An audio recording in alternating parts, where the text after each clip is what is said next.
She sold happiness in glass jars. The poster read, "Happiness. Sold in glass jars.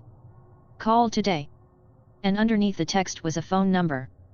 I was walking home from a long, exhausting day of work when I caught a glimpse of the paper stapled on an old telephone pole. I took a picture of it thinking it was amusing. I was going to show my wife once I got to our apartment, but I was caught up with chores and forgot about it: dinner, dishes, laundry, packing a snack for our daughter, putting her to bed, then putting her toys away that she'd left out in the living room every night. It was the exact same routine. The next day, I awoke sleeping back to back with my wife. I always had to get up earlier than she did for my job, so I quietly got ready for the day and headed out the door. At work, I was updating the company's latest expense report. Most days were similar to this one. They were basically paying me to stare at a computer for 9 hours a day and input a couple numbers into a spreadsheet. I finished my work very quickly, so I decided to head out of the office early. It also helped that it was a Friday, and a lot of people leave early at the end of the week. On my walk back, I was thinking of what my life had become. I did this often. I always dreamed of traveling when I was younger. I wanted to drive across the country or solo backpack across Europe. Then I met Kelsey. Don't get me wrong, I loved Kelsey. I mean, I still do. We just don't have that spark anymore. When you meet someone and get in a relationship, whether it's meant to be or not, some of your personal life plans have to be put on hold.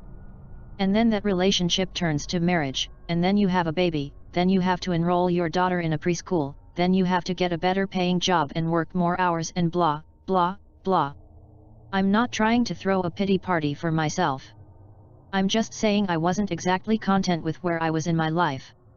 I wouldn't have referred to myself as a happy person. As I took the same route home that I did every day to work and back, I walked by the same poster I had passed the day before. I don't know why, I really don't, but I decided to call the number. I figured it would be some joke. Maybe someone just picks up and says, "I love you," on the other end and hangs up. Or maybe it's a line to a sex worker. I had no idea what to expect. I called. It only rang once before someone picked up. "Hello?" a woman said. Hi, I'm calling about your poster. Your ad?" "Oh, awesome," she said calmly. "When do you want to pick it up?" "Pick what up?" "The jar," she said, like it was the most obvious thing in the world. "Oh, of course, I realized then that I had left work early without telling Kelsey, so I could just go pick it up now and she'd be none the wiser." "What exactly is it that you're selling?" "I just told you. It's happiness. In a glass jar. Like the poster said. Happiness keeps best in glass jars. They're more durable than, say, a plastic bag." Okay.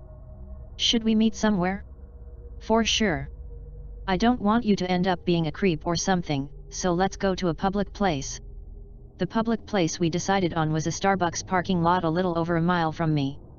Now, I didn't think I was really going to be buying a jar of happiness or whatever. I was 99% sure she was going to sell me drugs. Maybe heroin would be in the jar. I remember thinking, oh no, happiness is probably a nickname for some street drug and I'm going to a drug deal.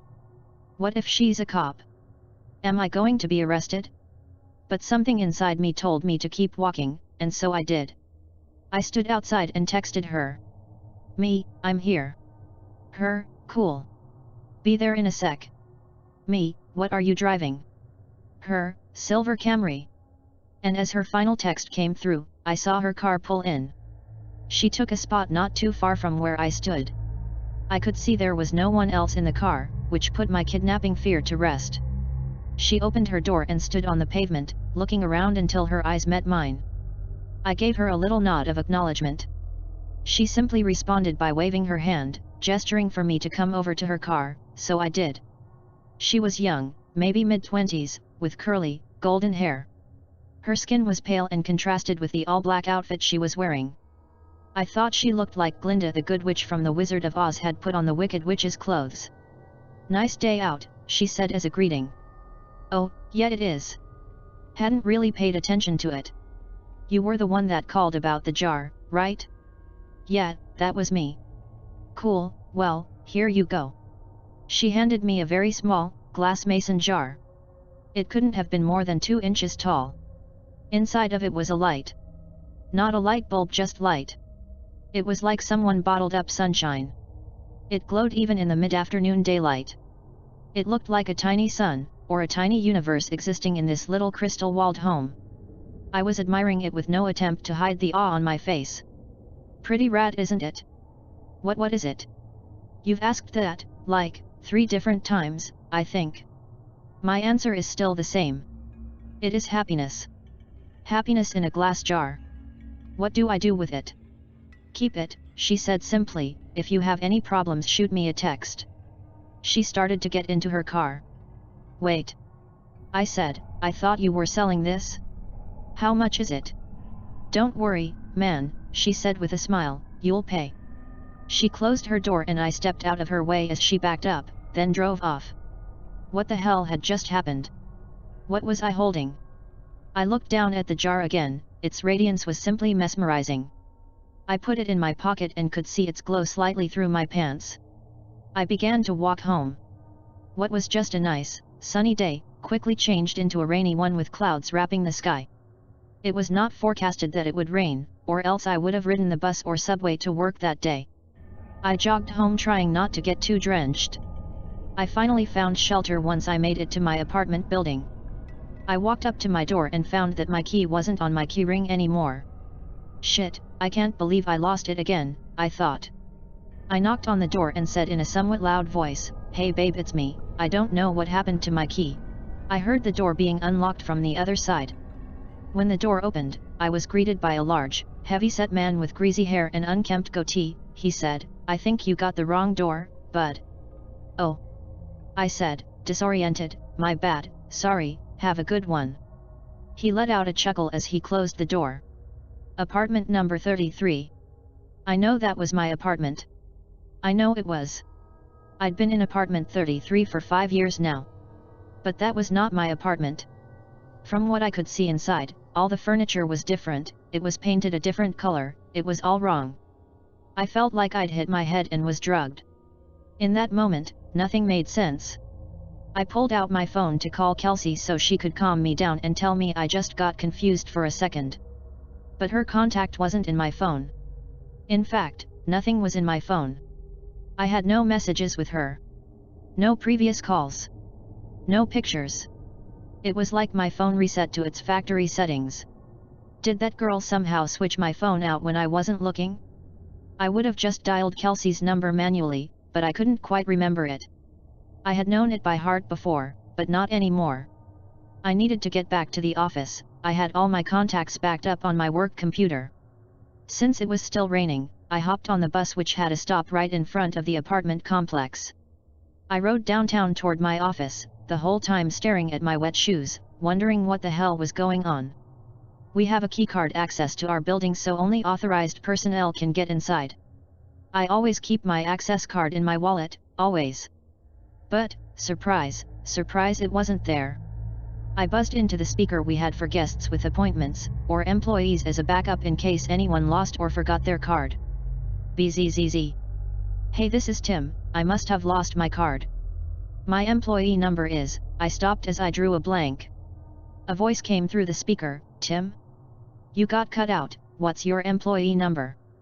I can't remember, That's fine, just tell me your full name and department. Finance. I'm in finance. My full name is Tim Brooks. 1 second. About 30 seconds later, the man spoke to me again. We don't have a Tim Brooks working in this building. Did you have an appointment with someone? I backed up in surprise, almost tripping on my own feet. I had just been in that office an hour or two ago. What was happening to me? I felt like I was getting Alzheimer's but going through every stage in one day. I stared at my hands, unsure if I was in the right body. I felt like the world around me was disintegrating. I wasn't in control, I was merely sitting inside somebody else's head, watching the world through their eyes. Just then, I got a text. I recognized the number immediately, it was that girl. The one who gave me the jar. I had forgotten all about it until I saw her text. Hey. How's it going? I looked at my phone, dumbfounded. It made me angry she was so nonchalant about this. She knew what was going on. She had done this somehow. Me, what the hell did you do to me? Her, the worst is yet to come. I was astronomically close to just chucking my phone as far as I could in frustration. I took the jar out of my pocket. It looked unchanged, still glowing just as bright.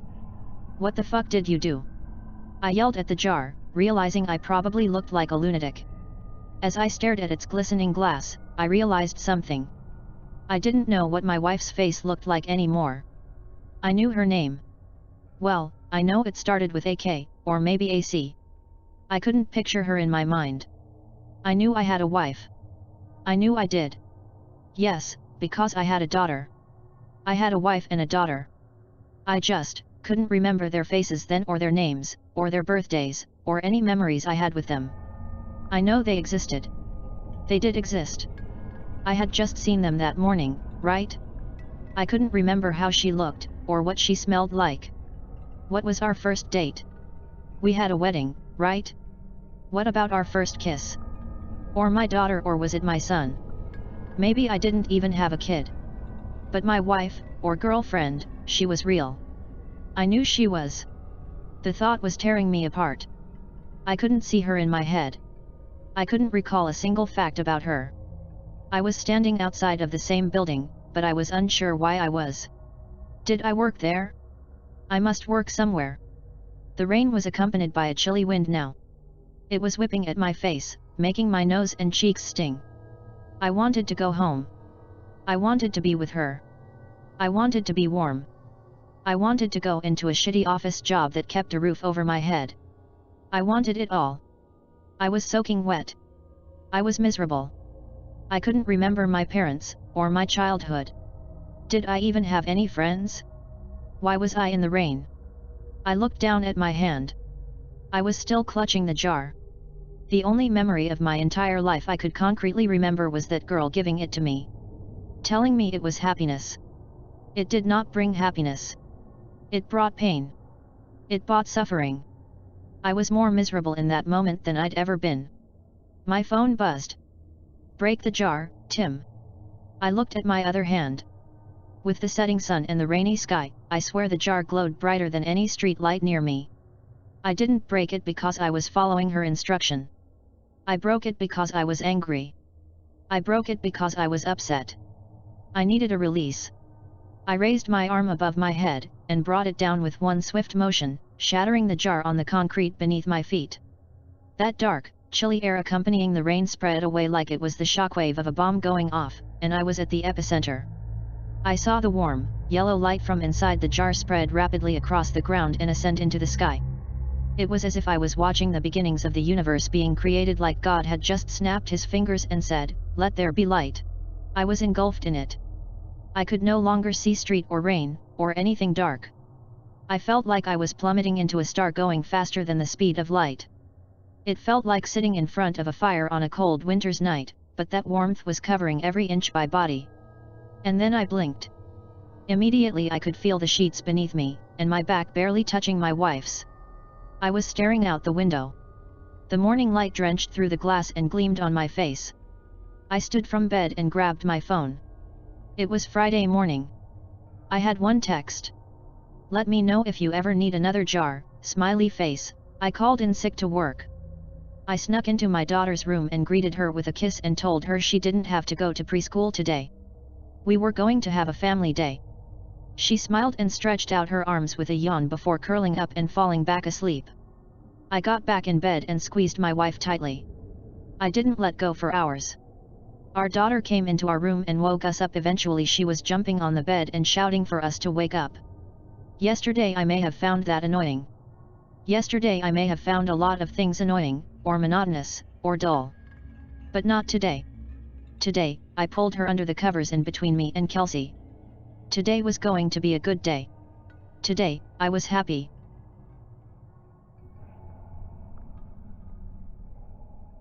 Hey, thanks for watching. If you want to see more, YouTube thinks you might like these videos.